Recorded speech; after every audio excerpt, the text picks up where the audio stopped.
అందరికీ నమస్కారం. ఈరోజు సోమవారం. గుమ్మం పక్కన ఈ ఆకును పెడితే చాలు మీ ఇంట్లోకి డబ్బు వస్తుంది. గుమ్మం పక్కన ఈ ఆకును పెట్టడం వల్ల మీ ఇల్లు బంగారం అవుతుంది. సోమవారం రోజు ఈ ఆకును గుమ్మం పక్కన కనుక మీరు పెట్టినట్లయితే ఆ లక్ష్మీదేవి మీ ఇంట్లో తిష్ట వేసుకొని అడుగు పెడుతుంది. ఇక ఈ సోమవారానికి చాలా విశిష్టత అనేది ఉంది. శివుడికి ఎంతో ఇష్టమైన రోజు ఈ సోమవారం. అయితే ఈ సోమవారం రోజున మనం శివుణ్ణి పూజించి గుమ్మం పక్కన ఈ ఆకును పెడితే కటిక పేదవాడు కూడా కుబేరుడు అవుతాడు. ఈ ఆకు అనేది అంతటి పవిత్రమైనది.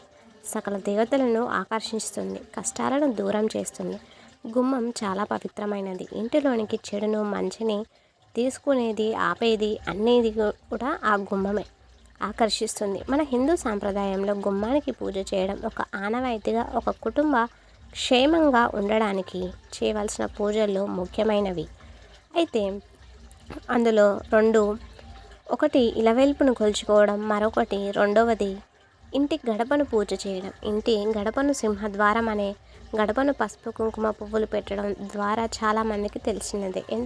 ఎందుకు చేయాలో తెలియకపోయినా పెద్దవారి నుండి సాంప్రదాయంగా ఆచరిస్తున్నారు అని చాలామంది గడపలకు తోరణం కట్టే దేవతలకు ఆహ్వానం పంపుతారు. గుమ్మానికి తోరణాలు కట్టడం అంటే సుఖ సంతోషాలకు దేవతలు ఇంట్లోకి గౌరవంగా మనం ఆహ్వాన పలకడమే అని, ఎటువంటి అమంగళం ఈ గడప దాటి ఇంట్లోకి రాకూడదు అనే గడపకు పూజ చేయాలని శాస్త్ర పండితులు మనకు చెప్తూ ఉన్నారు. ఇంతకీ మన సాంప్రదాయంలో గుమ్మానికి ఎంత ప్రాధాన్యత ఉంది? ఇంట్లోకి లక్ష్మీదేవి రావాలంటే ఇల్లు సిరిసిల్లతో లక్ష్మీదేవి ఉండవలసిన ఇంట్లో ఉండాలి. అప్పుడే లక్ష్మీదేవి ఇష్టంగా మన ఇంట్లో అడుగు పెడుతుంది. మన ఇంట్లోకి ధనం, మనశ్శాంతి అన్నీ రావాలంటే ఇంటి ప్రధాన గుమ్మం లక్ష్మీదేవికి నచ్చినట్టుగా ఉండాలని, ఇంటి ప్రధాన ద్వారం ముందు కొన్ని శుభకార్యమైన ఏర్పాటు చేసుకుంటే లక్ష్మీదేవి ఇష్టంగా వస్తుందని చెబుతూ ఉంటారు. మరి ఆ లక్ష్మీదేవి మీ ఇంట్లో స్థిరంగా నివాసం ఉండాలంటే గుమ్మం చుట్టూ ఉన్న ప్రదేశాన్ని శుభ్రంగా ఉంచాలి.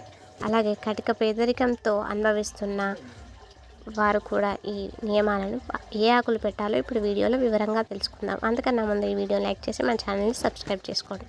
ఇంట్లో తమలపాకు ఉంటుంది కదా, తమలపాకు చెట్టు ఉండే తమలపాకును తీసుకున్న తమలపాకును శుభ్రంగా కడగండి. మీరు బయట నుండి కొనుక్కొని వచ్చిన తమలపాకును కూడా కడగాలి. ఆకులు శివుని పూజలో పెట్టి పటం ముందు పెట్టండి. ప్లేట్లో ఆకును పెట్టి తర్వాత శివుని పటం ముందు పెట్టండి.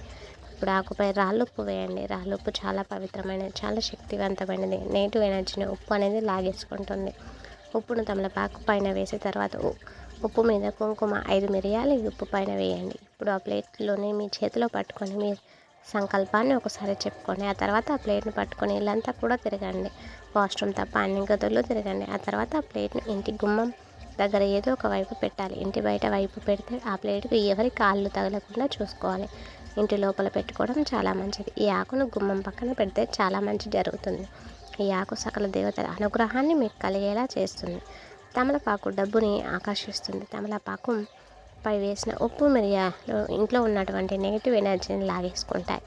ఈ పరిహారం ఇంట్లోనే కాదు, వ్యాపార స్థలంలో కూడా చేసుకోవచ్చు. ఇంటిలో ఈ రకం ఆడవారు మగవారు ఎవరైనా చేయొచ్చు. వ్యాపార స్థలంలో ఈ పరిహారాన్ని చేయాలనుకునేవారు, వ్యాపార యజమాని ఎవరైతే ఉంటారో వారు చేయాలి. ఈ ఆకును గుమ్మం దగ్గరనే పెట్టాలి, మరి ఎక్కడా పెట్టకూడదు. మరి ఈ ఆకుని ఎన్ని రోజులకు తీయాలి అనే సందేహం అందరిలోనూ వచ్చే ఉంటుంది. మరుసటి రోజు ఉదయం మీ ఇల్లు ఊడుస్తారు కదా, అప్పుడే ఈ ప్లేట్ని తీసివేయండి. ఇల్లు ఊడ్చే ముందు ఈ ప్లేట్ని తీసేయటం ప్లేట్లో పారే నీటిలో కానీ వేరే తొక్కని ప్రదేశంలో పడేసి వెనక్కి తిరిగి చూడకుండా ఇంటికి రండి.